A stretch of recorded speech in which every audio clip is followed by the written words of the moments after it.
എടുത്തോണ്ട് പോണതുകൊണ്ടാന്ന് തോന്നുന്നു. ആശാന്റെ മുഖത്ത് വലിയ പ്രസാദിപ്പില്ലാട്ടോ. എന്നാ പിന്നെ നടന്നോ. തുള്ളിച്ചാടി അങ്കണവാടിയിലേക്കാണേ.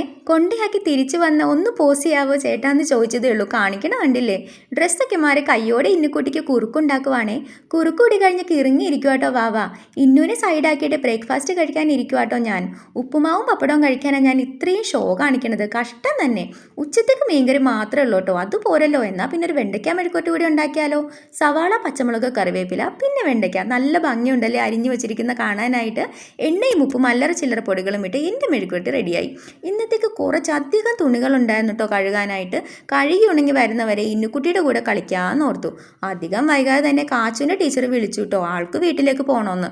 നട്ടുച്ച വെയിലത്ത് പോയി വിളിച്ചിട്ട് വന്നു. കുരുപ്പിൻ്റെ ഒരു കാര്യേ.